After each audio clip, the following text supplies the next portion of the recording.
Hello and welcome to the benchmark for medical vLLMs. Today, I will show you 10 different clinical use cases for automated document understanding, leveraging the latest and greatest vLLM models of John Snow Labs, as well as cross-modal embeddings fine-tuned for medical contexts. I'm Christian Castellorn, a senior data scientist at John Snow Labs. So, what is our agenda for today? First, we will start with visual de-identification.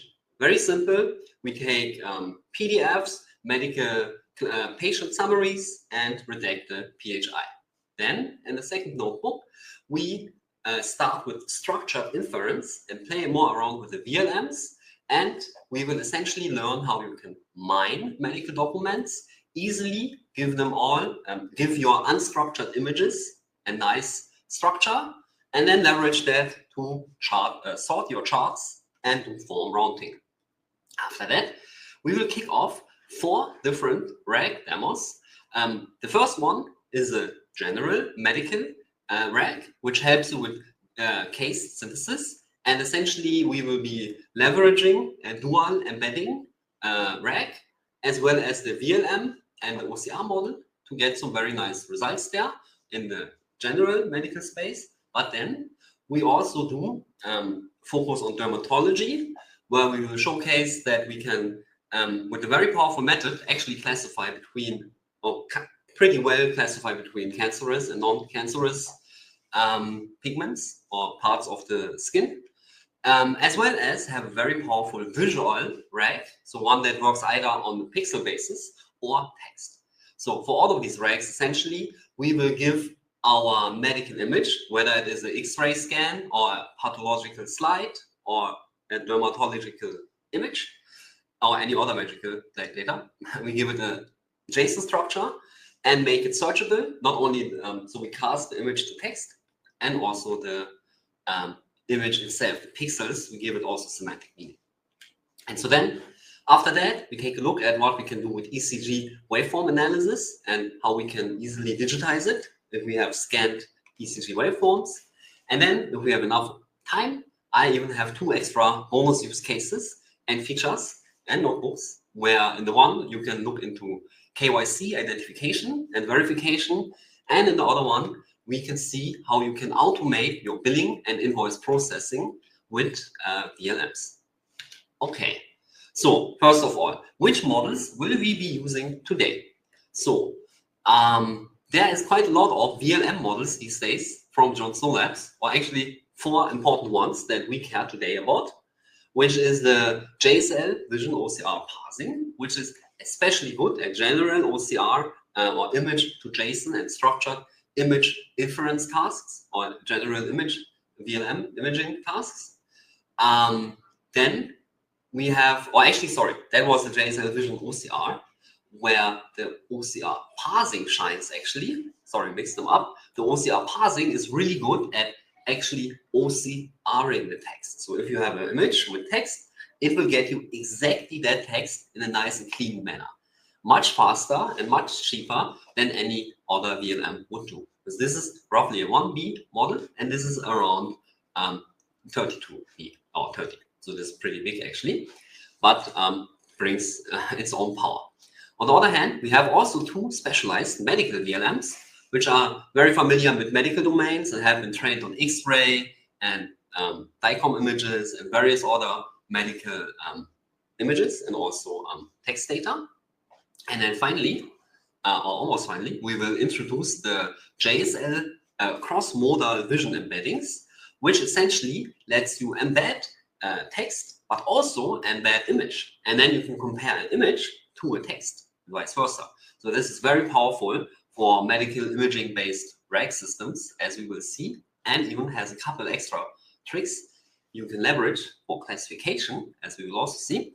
And then finally, in all our pipelines, we will mix in the classical Spark NLP healthcare models from the NER and resolution side. So we have tons of medical NERs for RX norm or medicine or cancers or drugs. And then we can normalize all these entities with medical and terminologies like ICD-10, SNOMED, RxNorm, etc. And on top of that, we get much more enrichment for text data, because not only we get that, but we get also de-identification, relationships, and text embeddings. So a lot of extra features we get for our text. So essentially, these models help us make the image to text, and once it's text, Smart NLP for healthcare does a lot of the heavy lifting for us. Okay, so this brings us to our first use case and notebook, visual de-identification, where essentially the problem is that manual PHI, so hospitals or medical companies get a lot of patient records, right? And in there's a lot of PHI. Before they can share or process these patient records, they have to first be redacted or anonymized. And failing to do so can cause up to $1.5 million in violations by HIPAA. And so the solution we propose is to leverage JSL Vision OCR, so extract the text from the image and then pass it to the Spark NLP for healthcare pipeline, which is already has been de-identifying documents for enterprise for many years, and let it handle the de-identification, heavy lifting, and then we can stitch it back together on the PDF. So let's see how this would look in action.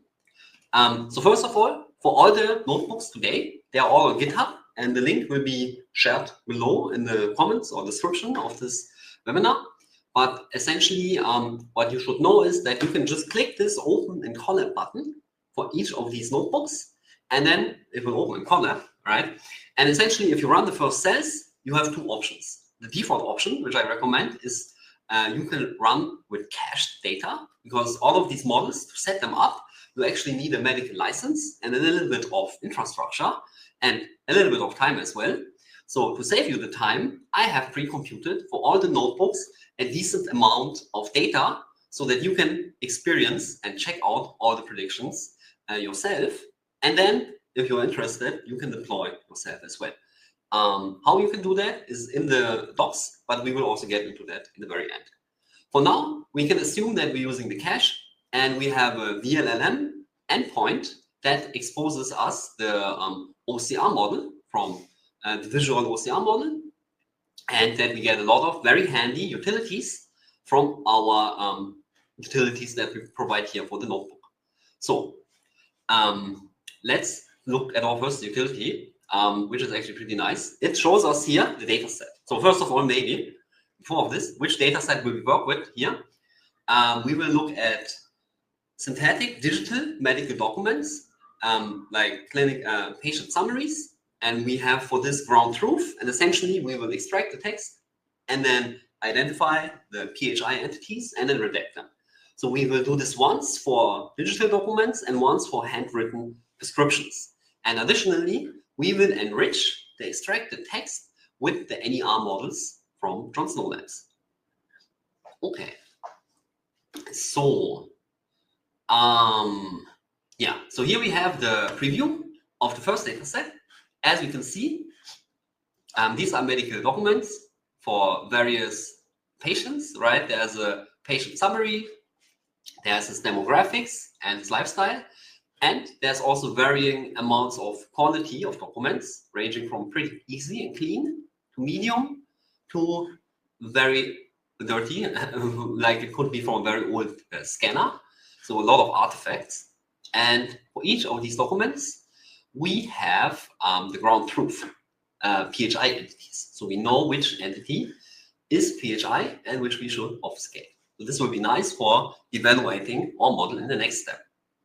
So with run OCR DID cached, you would run either cached or not cached, depending on your configuration, the OCR model against all these images. And after a couple of minutes, you could essentially run the display OCR results, where you essentially get this nice little widget, where on the left-hand side, you have the obfuscated document and also the bounding boxes for every piece of text.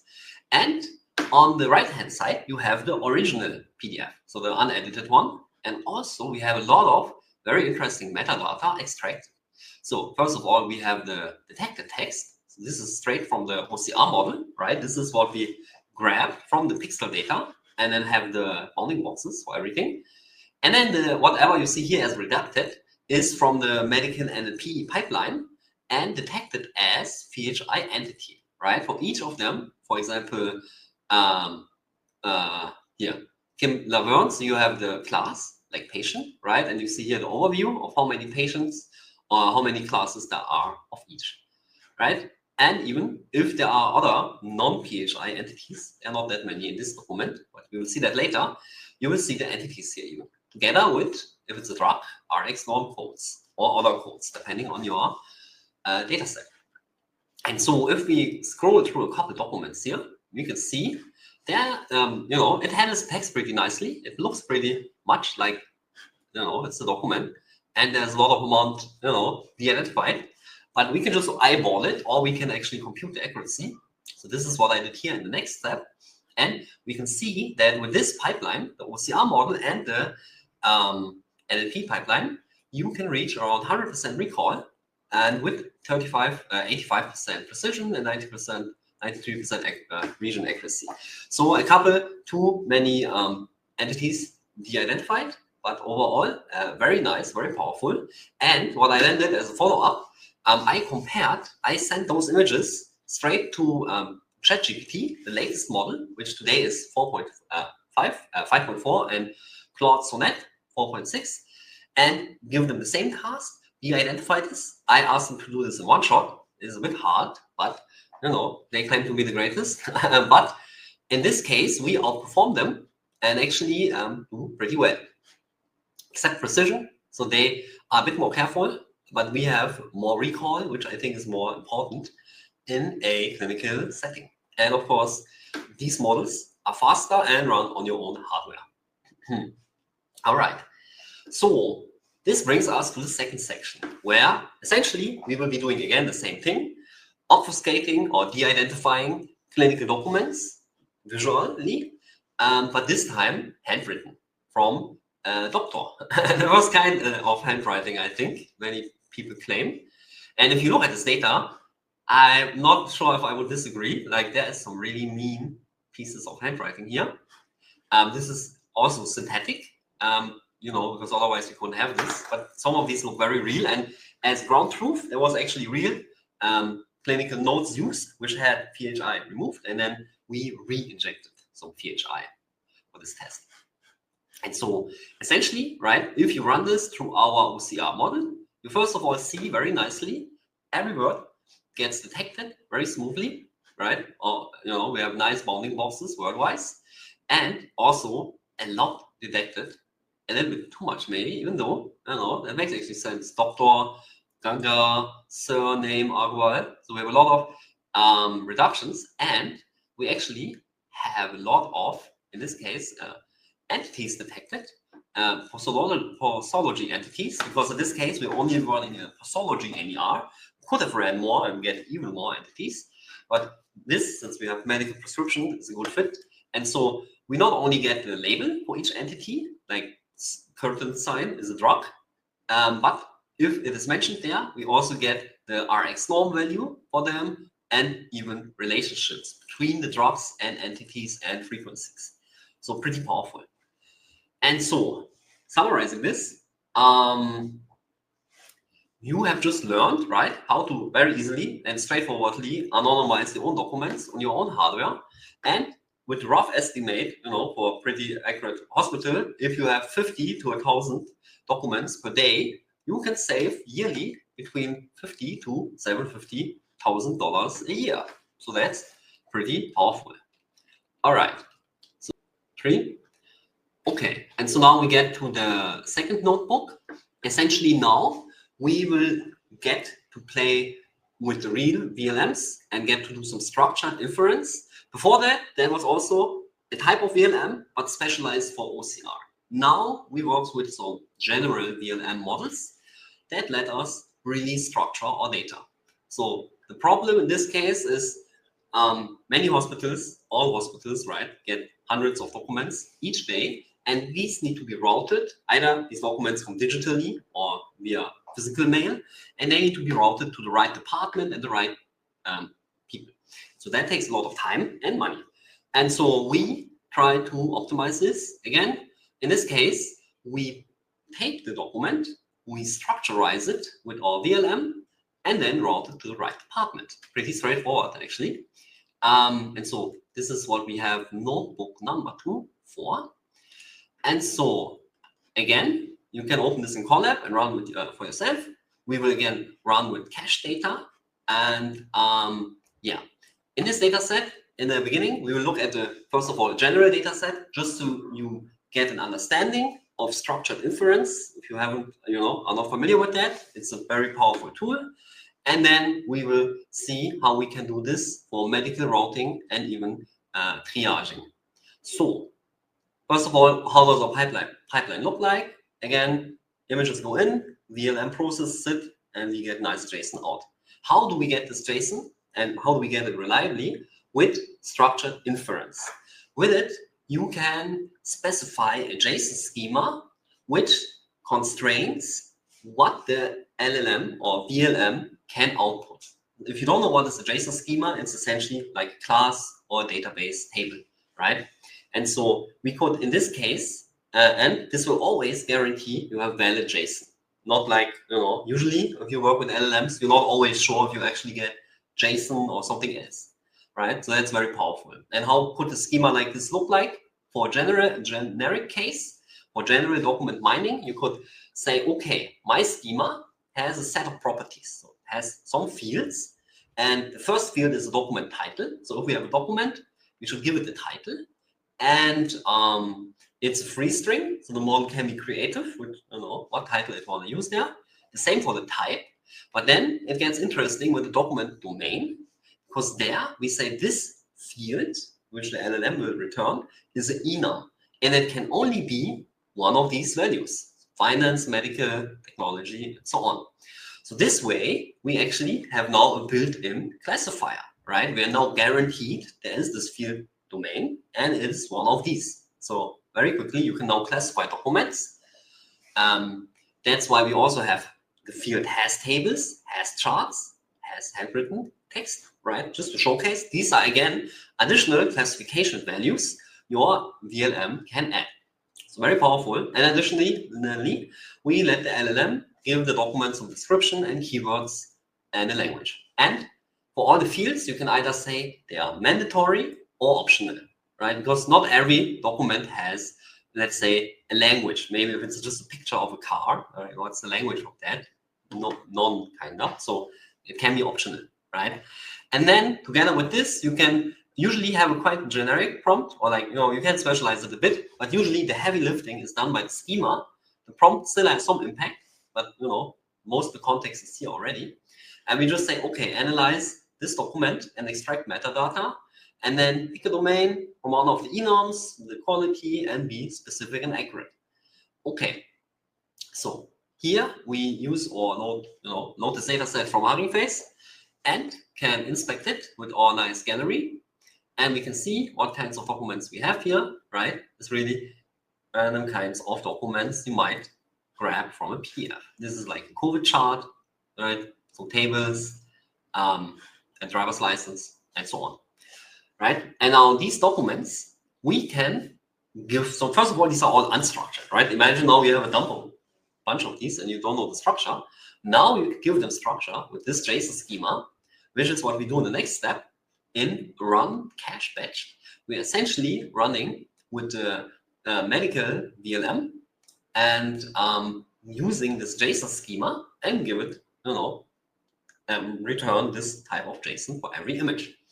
So if you complete this and run it, you can, with the display document analysis function, you can actually inspect the model predictions. So here, all of this is from the model, just nicely rendered, but it essentially gave this document here, right? Class table, it makes sense. The title is medal table, which makes sense also, right? Domain is order, okay. I don't think we have sport tables as a domain, so makes sense.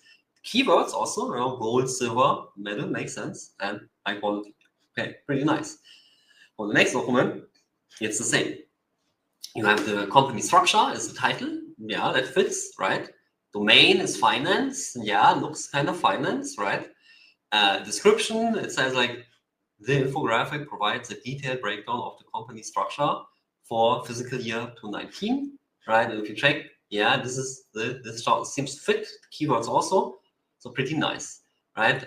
This works for all of the other documents. Maybe the COVID case is also interesting. In this case is maybe a government announcement, and essentially this infographic provides information about COVID, right? And we get already very interesting keywords like COVID, or some of the countries mentioned there, Saskatchewan, and so on. Or I guess this is actually an organization, not a country, if I'm bad. Anyways, so yeah, here we have some chart information about the data we mined and extracted. It's nice to look at. We know, before that, we didn't know anything about the documents. Now we know what kind of documents we have, what's the distribution of types and languages, and so on. So already very powerful. Now it gets even more interesting though, because now we apply this same method to medical domains, medical documents and images. For this, essentially, we look at the use case of medical routing. So, every hospital has all kinds of routing departments. That's why we define here, common routing departments that we would expect, and create some emails from that. And we define a set of form types, which we can expect, and also urgency levels for triaging. And then finally, we can define from this, again, a JSON schema, now one that is more medically focused, where we can define the document type with one of these enums, the form types, and the routing department will be one of these emails, essentially, and the urgency will be one of those urgency levels together. And then, so these will be the enums. And then we get also, let the model be a bit creative, I like to say, and let it give it some free strings where it can write a summary and explanation. That's always very interesting to see why did the model do this. So you can let it say, okay, here you put your explanation, and also a class, right? And then in a similar fashion, we define the prompt to say, okay, classify this document, assign the urgency, assign all these attributes, and we describe them essentially. And now the interesting part is, now we create a very interesting mix of documents, mix them from various sub data sets. Essentially, we get some pharmacy documents, radiology, dermatology, pathology, etc. And use this, first of all, as ground truth, right? So if these documents come from here, we say, okay, this should be routed there, right? That makes sense. If you look at the documents, you can also see that makes pretty much sense. For example, which one do we take? For example, this one, right, goes to the ophthalmology, right, which makes sense. It classifies it as a retinal imaging, and the fundus photography, right, or this here, right, should go to radiology, right. It's a chest X-ray, and it even tells us chest X-ray showing bilateral lung fields, etc. Right, and of course the email this should go to. If you have just an image of blood cells, in this case, and you don't have any other text attached, then you say, okay, just send it to the laboratory. Usually in the real world, you have more context, so you would usually give this a more precise routing. And yeah, we can look at one other example, maybe this here, right? Nice. So this is an electrocardiogram, right? So it's classified also as an ECG or has a source and says correctly, okay, send this to cardiology. So if we look at the accuracy now for this, we can actually see the model is performing pretty decently, and we have almost over 92% accuracy for the type and 70% for the routing, which is pretty useful still. And if you compare this performance with the latest GPT or Claude models, you can see here for the purple is document accuracy, green is the routing, right? And this here is essentially the Western Solabs model. It's actually better than ChatGPT, right? In the document type accuracy, and even better than Claude Sonnet. It's 93% here, and we have here 96. And yeah, it's on par, you could say. With the doc type, it's actually also better than GPT. and also sonnet. Yeah, actually 3% on need. So pretty powerful. You can all run this on your own hardware and meet the enterprise models and at a much cheaper cost. And yeah, depending again on your on your hospital size or scale, can save between $150,000 and $600,000. All right, so we have learned how we can build an automated document routing and triaging system. Oh, by the way, yeah, I didn't mention, but for each document, we do have a urgency also, right? And then so we can, I don't know, triage based on that.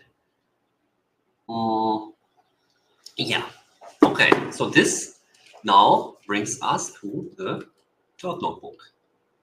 So notebook number 3 is the medical search engine.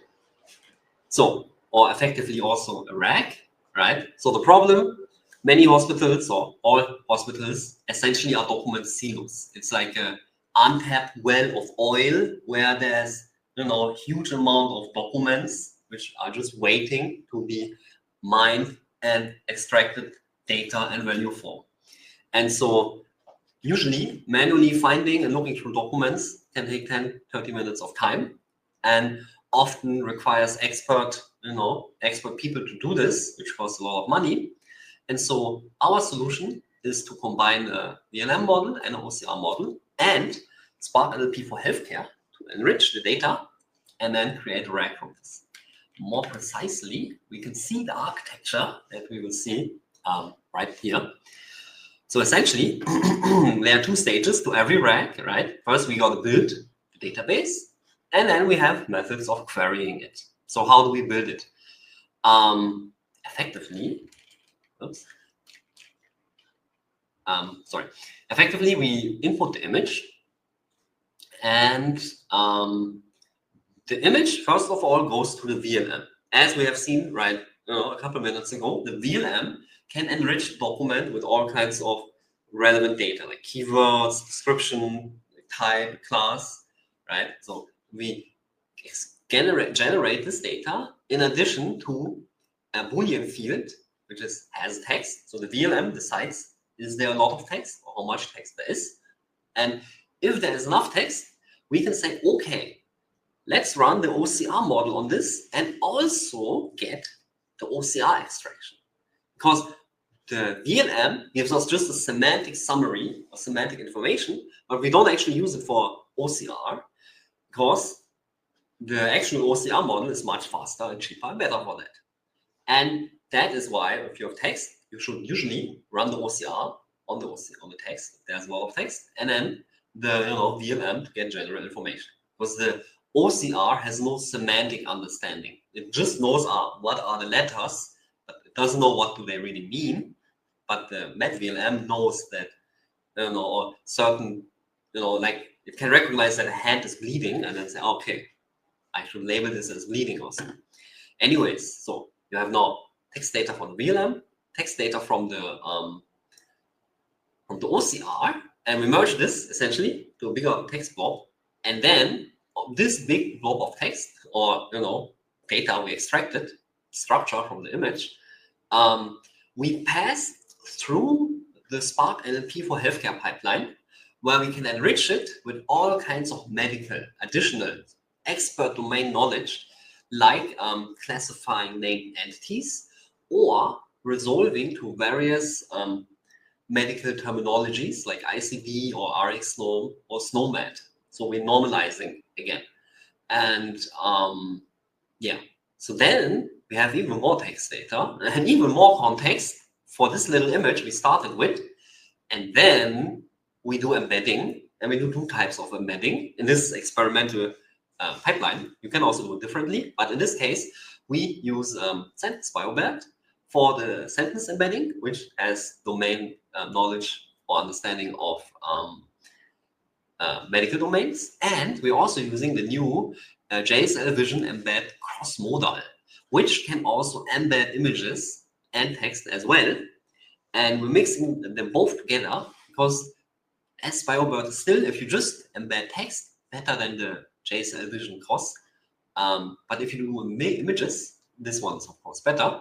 So we do both embeddings essentially, and then store this in the database. And then we aggregate, right? We do this for a lot of documents. In our demo, we have like a couple hundreds. In the real world, you would do a couple thousands or millions normally. And then, and then how do you actually interact and query this database? We have three methods. Either you send text, for example, you say, I want the X-ray of the chest, and then you just write the text for that, and then embed it with sentence bio-word, and then search against the existing sentence bio-words for the most similar document with that text, and then give the top K. Or alternatively, you have an image, let's say of a hand X-ray, and say, I want hands that look similar to this, or usually this is interesting for pathology. I have like a slide and I want to see cells with similar structure to this. So this is then where the JSON vision embedding, the cross-modal one, is super nice, because then you can embed this and actually capture the semantic meaning without writing it. The model just extracts it from the image and embeds it, and we embed this into the, we search with this vector, of my hand X-ray. We search the most or similar X-rays of my other hands, and then return, the top K similar images based on the pixels, right? So either we compare pixels or we compare text, right? Or we compare both. We can mix it and have then a cross-modal fusion query, you can call it, where we embed.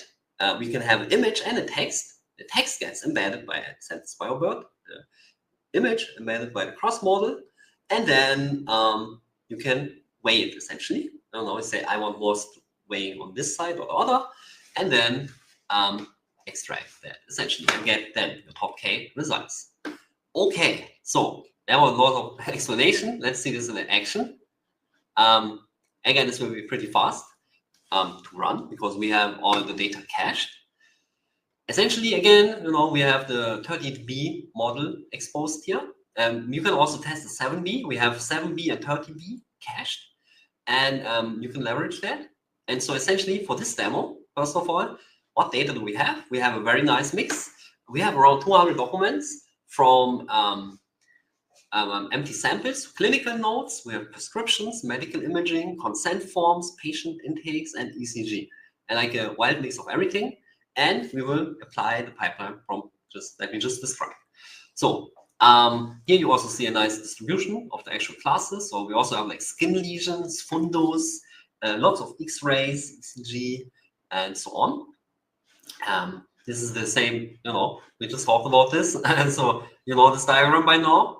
And here we get to the medical document schema that we now use for our RAG, right? So now we simulate, right? We have a database of 255 documents, images, right? These are images. You will see them in a second. Let me maybe show them to you first, right? So these are the images, right? So either it could be a text document, it could be also handwritten doctor's note, could be also X-ray, could be also, lesion, or some part of the skin or of the fundus or blood sample, literally anything. So this is like a medical, grab bag. We have some X-ray of knees and whatever. And now we want to structure it, right? We have this bag and we don't know what is in there. How can we sort this? Now we sort this really nicely and structure it with this medical document schema. So we first of all, we have a field for diagnosis, so we can let the model diagnose what's up in that image. It can report findings, what it finds, describe, give a description of the image, also recommend that action, some tags, a document type, and hashtags. For our case, you don't want to embed everything, by the way. This is now another art. Which fields do you want to embed? I think for our case, we use a description and tags essentially, because that in our test performed pretty well. But this is also something you can experiment with. And so this here, by the way, so this was a sneak peek. On the right-hand side is actually already the output of the model. So if we look at this code actually, right, we define the schema and then define as before a pretty straightforward prompt that essentially describes the schema. And we run our RAG against this, or index this, first of all. right? So we have 250 docs indexed, and then for the fundus one, we have the tag fundus. We have, I think if we go further down, we have the diagnosis, which could be right or wrong. This is a vLLM, but it is very helpful for sorting. So we have like fundus, photography, sign of diabetic retinopathy, and so on, right? Potential recommended action, very fitting tags. And then on all of this text, we run actually the medical NLP pipeline, which then for every entity, the vLLM, predicted or spat out, you can say, we actually normalize it or label it as an entity. We can assert whether it is present or not, and we have all the medical terminologies that could be relevant for us. So in this case, RX norm, ICD, and SNOMED, easily extendable to others, and we even have clinical relationships between those entities. So we have a lot of, this here comes from our vLLM, and then we have added a lot more from our NLP, pipeline. Okay, so this is first of all our database. This is our index. Okay, cool. So what can we do with the index? We can search against this. So here we define general search function for text or hybrid. And yeah, here's some examples of search queries. So against this database, we can just search with the query ECG, and very nicely, we get a lot of ECG files, except this one, which there can be outliers, or maybe there are not that many ECG files, but it's already pretty nice hit rate. And of course, with all the metadata. Also, another query we could try is knee. We can just write knee, and then it returns to us the top 5 most similar documents which semantically fit knee, and pretty nice. Text search works. Same with blood. You type blood, you get a lot of blood samples. One exemption here, which can happen, but still pretty powerful and useful. Same for skin lesions, even though not perfect. I think there's not that many. And yeah, and now the other part, right? So now we saw text query, right? Now we will do the image query, which essentially means we pick some images and then embed them, right? So this case, in this widget, you can see this was our input search image. We uploaded this image, you can say, and said, give me the top 5 most similar images. And very nicely, it gave us 5 images that look pretty much like this, right? 5 chest x-rays. Same with lesions, right? Works. By the way, so you know this already, depending on the use case, image search can be much better than text search, because, right, now we actually have an image of a lesion, and now all of this looks much more like a lesion, right? Yeah, and then on the other side, if you look at the text search, right, they didn't all look like lesions. And this is why you need both options. You want to be able to search by text and also by pixels. So these are the pixel-wise most similar entities. In this case, 73%, both are legs. Same with fundus, right? So here we have an image of a fundus, and we get 5 other very similar looking images, right? So very powerful. And now we can also do hybrid. So we can now input this image plus this string here, and then say, okay, wait, we like do 50-50, and then we can get slightly different results. And of course, right, all our results are very much enriched with clinical and medical expert domain knowledge. Same with, you can search arm, you get a lot of arms. Yeah, so this was the intro to RAG. We're gonna do a lot of more RAG in a minute.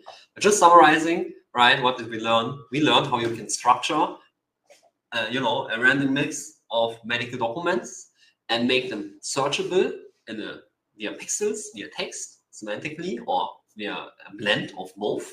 And doing that, again, depending on your institution size, can save you between $180,000 to $400,000 a year. Okay, so now, oops. we get to the next slide, which is, and the next use case, a notebook, which is dermatology. So, what's the problem, right? Dermatologists often get a skin lesion, right? So some issue with the skin, right? Some patient comes and says, I have this funky spot. What is this? And ideally, the dermatologist could take a picture or scan this and get top 10 most similar patients with a lesion looking like that. And then ideally for these patients, he knows whether they already, whether this is a bad lesion or not. And yeah, but sadly it's not the case. So he has to spend 5 to 10 minutes finding similar cases, which adds up to a lot of money actually. And we can make this much better with 2 secret tricks, a little expansion or tweak on the rag from before, which is really some secret sauce I'm telling you about here. Essentially, you can, so the beginning of the rag looks the same, right? Again, we have build a database and make a query. But here's where it gets, so step 1, send the image and then make the structure. Okay, that's the same. We will update the JSON schema with some, dermatology related fields. Essentially, it's the same step. The dermatological rag, which we will also use in other use cases, which on a high level looks kind of similar, but has some nuances, which make it very special and powerful. Essentially, in the first stage, again, we get a medical image, could be dermatology, X-ray, pathology. And now we do 2 things. We do the bottom path, which is the same as before. We use the vLLM with the JSON schema and structure the document. And then, but the upper path is the interesting one, where we embed the image with the medical embedding. So we get straight from the pixels a vector. And this vector we put first of all in the FICE database, but also we use it to essentially have a KNN classifier. We can set up to K classes, and it is actually very powerful at distinguishing medical classes, as we will see, and essentially helps us assign extra features or a class to the document or the image. If it could be an X-ray of a chest also, which then gives us even more powerful context. And you will see in a second why that's so powerful. And then after that, it's essentially the same steps. So we have a label on top of the JSON, and then we add the medical context, and then sentence by word, and then embed it. In this case, we skip the OCR. You could still do the OCR if you want to be rigorous, but since this is just a demo, we skipped it. But you might want to do this still. And then for the queries, the first one is essentially the same. The image one also, and yeah, essentially they're all the same. The queries remains the same. Just the only extra is now we have a class label. Okay, cool. So let's see this in action. Yeah, this is the dermatology rag. So where again we define high-level classes and enums. And first of all, you can see here, or we can show here, we have 2 data sets, dermatology related. One, both are essentially lesion classifications. One also where you can predict the body site, and essentially you have up to 8 classes of these lesions. And yeah, here you can see the distribution also. We have a fair amount of everything, right? And you can see here the preview. This is the data we will be working with. Pretty classical lesions. And some of these are cancerous, some are not, or malignant, or benign. One of these 8 classes. Also a little bit distribution, but not so relevant. And again, the pipeline we just discussed. And so essentially what we will be doing is first of all build the dermatological index based on this population schema on all of these dermatological images. We do this here in this case for I think 400 samples, and yeah, we essentially have a very similar schema as the previous demo. We just, in this case, add a couple dermatology-related schemas, whether it is malignant or not, the findings, and also the dermatological, optimized prompt. And yeah, so what would we get if we now index the data? So after indexing all of this data with our pipeline, we again get very rich context about all of these images of lesions. We can see, is it asymmetric or is it brown or is it dark or red, right? You can see all kinds of fitting hashtags and descriptions, and again also fitting NER classes and codes. And but now where it gets interesting is two things. On the one side, we're actually now training or fitting a small KNN classifier, right, on the data set, and are using that to add additional label, essentially, and then can search with text queries against those data sets. So we can, the text queries here are actually not that powerful. That's why we just have a couple, but you can try search red and you get red-ish lesions, right? You can search brown, you get brown-ish lesions. But where it gets interesting, you can also try scaly, you get scaly. But this is not the powerful part. The interesting part is actually, when you try to do image-based search, because this is where it's super interesting, because we have essentially a hit rate. So this input image here, right, is of class melanotic nervous, right? So it's benign essentially. And then we say, okay, based on the pixel, give me the top 5 most similar, images, and 80% of them have the same class. So here we have the, you can see it here, the ground truth. Okay, this is actually a mismatch, but in this case, ground truth is melanchotic nervous, benign, and it matches because our KNN model is predicting the same label, right? And so for most of the samples here, actually, it works. There's like one bad one. If you check the next example, again, this is now for the other class. We have one example per class, right? This is a malignant one, right? Basal cell. And if you check the KNN or the match rate, right, it has actually 100% match. So the top 5 most similar looking lesions to that one actually have all the same class. So actually we just built a lesion classifier, by accident, but actually pretty powerful, just by having a rag. And yeah, the same with melanoma, you can try it again the same, and all have the same class. We could repeat this here for the other classes, but we have a couple more notebooks to cover. But again, you see here 80%, by the way, 100, 100 again, right? 5 of these, they all look similar, and they are similar. They are the same class, right? It's pretty powerful. And yeah, if you look at the accuracy, it's almost 100% in all classes we achieve if you do top 5. And yeah, almost 90% in all classes, really good performance, and actually beating by far almost 3 times as performant as ChatGPT or Claude Sonnet on this. So yeah, again, very powerful and very impactful. So, and yeah, this again, you could save a lot of costs. So this brings us to the next slide and use case, which is essentially the same thing you could say, but for radiology. So now, radiologists might have X-ray, and they're wondering, oh, what is up with this X-ray? I would like to have similar ones to get a better opinion or to form my opinion.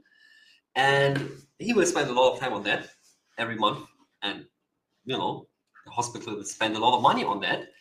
And so with a radiology rack, you can actually drastically reduce these costs. So this brings us to our sixth notebook, essentially another rag, but this time specialized for pathological images. And we have this time actually 4 different data sets: breast cancer, colorectal tissue typing, WBC, differential and image retrieval. And essentially, for these data sets, again, we either it's benign or not, it's like bad class or not, even though there are multiple potential bad classes or neutral classes. And yeah, so you know, this is our data set. I don't know, pathological slides. Some are blood cells, some are, you know, other types of cells. And we run the same pipeline, right, against this. And so after we index our pipeline, again, this is what we get. Presence, you know, this, or first we can look at the description, right? The histological examination reveals a well-circumscribed encapsulated mass consistent with the benign tumor, right? So we get tags, descriptions, the recommended action, and for all of this, once again, the named entities, right? Again, very powerful, right? And also, you know, if there's a blood sample, it knows, aha, this is a blood smear under the microscope, you know, and gives you related important tags. Cool. And once again, we can train a KNN on this, and yeah, and then use that on essentially the images now for search, right? And so this is actually pretty accurate or pretty nice. That if you now have a malignant image, right? We search or input images this malignant cancer. Actually, 100% of the images we get back are also malignant cancers. In the other hand, we have a benign one.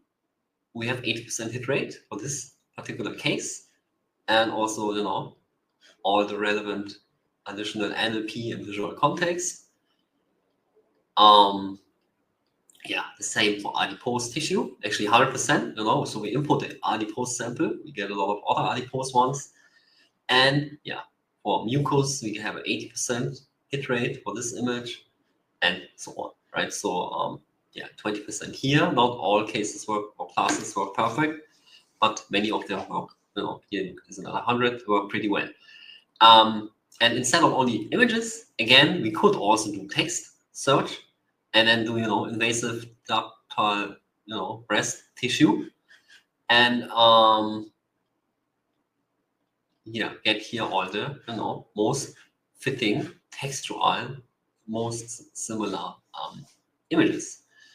Yeah, you know, we can try this for a couple other prompts essentially, you know, and then get all kinds of different slides returned.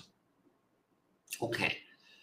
And yeah, now finally, if we again use the KNN to classify, we again have quite a nice accuracy of, you know, almost 90%, like on average 75 actually, but still pretty nice. And if you compare this and benchmark this to Claude and ChatGPT, once again, we come out on top. So again, another very powerful use case. And now this brings us to ECG, where essentially the problem is, right, most hospitals have a lot of ECG data, and a lot of this is actually scanned or in physical form and is then either photographed or, you know, digitized, but you don't actually have the measurements. So why not use a vLLM to structure these measurements and actually, you know, capture that data? Okay, so now we are at the notebook for the radiology RAG, and yeah, here again we have now a nice mix of 2 data sets, 2 X-ray data sets, where for the X-rays we know either it's one of 7 body parts or it is one of 3 classes: normal, pneumonia, or COVID. And yeah, you know, we load here our data set. Again, use the cache, and yeah, we see, you know, we have a normal distribution of all our classes. So we, you know, have it normally distributed.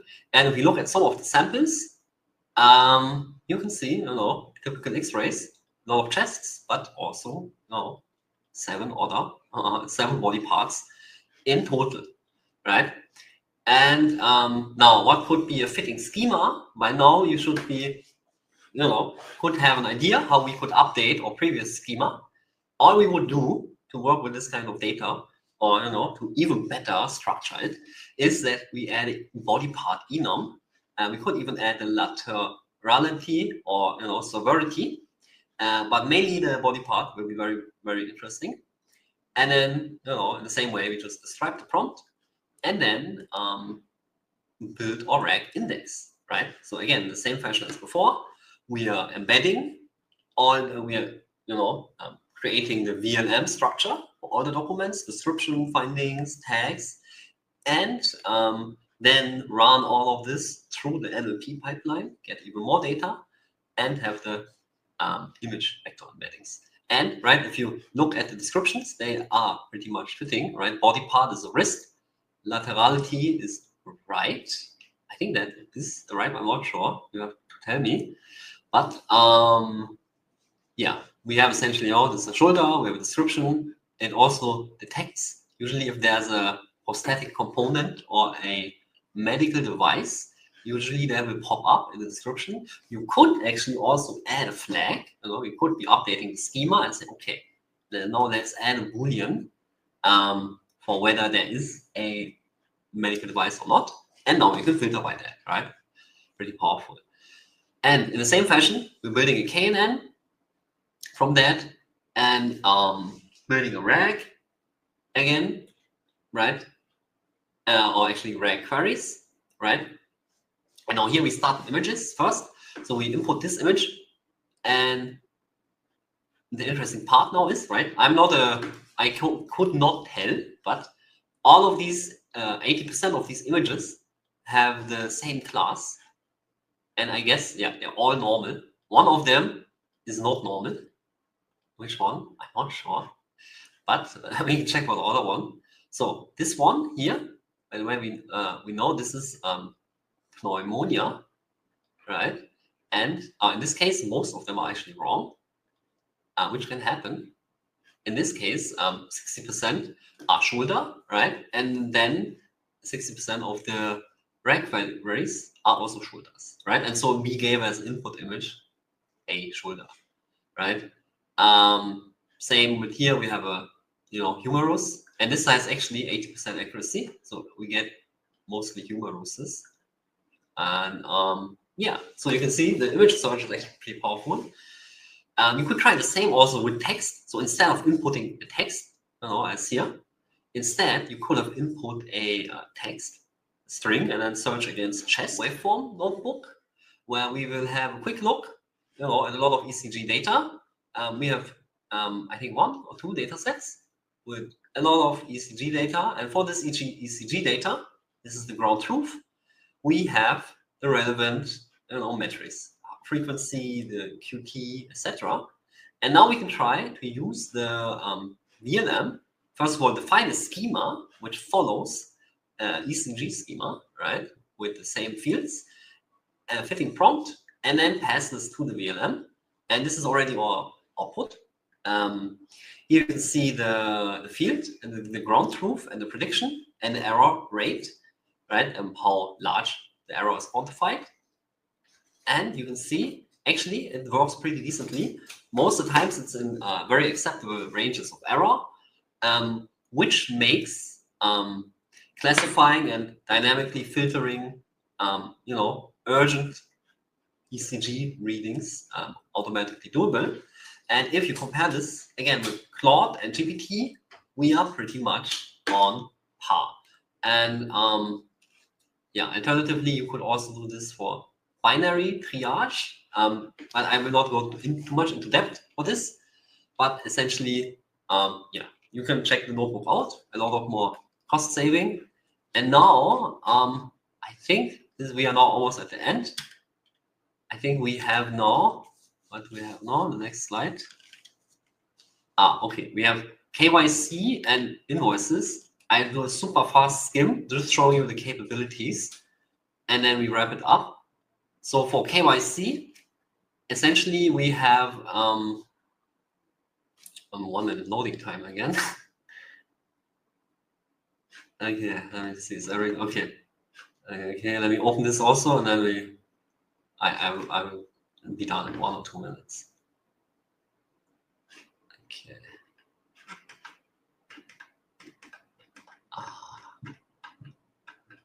Yeah. Okay. Okay. And 3, 3 to 1. Okay. So now we are at the KYC notebook. Know your customer, and essentially we can really quickly define a normal personal ID schema, defining essentially all the fields you would find on an ID, right? And we have this very nice data set of fake IDs. These are not real, either scanned or photographed in the real world, together with all the relevant ground truth. And essentially, we again run our vLLM against this and are almost on pair, or I think on the same level as Claude Sonnet. We will see that in the beginning more in detail. But essentially, you can see here the prediction of the model and also the ground truth. You can take a closer look after the webinar. Finally, yeah, John Labs effectively on par or almost on the level of Claude. Not exactly, but very close. But you can still run this on your own infra, and depending on your community size, you can save a lot of money.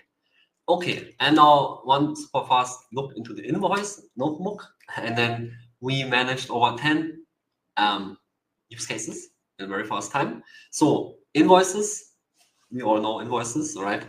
I will show you some, and we all know that now we know, at least after this webinar, that we could define a JSON schema that describes invoices with line items and total amount and currency, and then essentially create very nice structure from these invoice images. So left-hand side, you see the image, and right-hand side, you see, we extract the total amount, 9 RM, because this is not only English, this is multilingual invoices.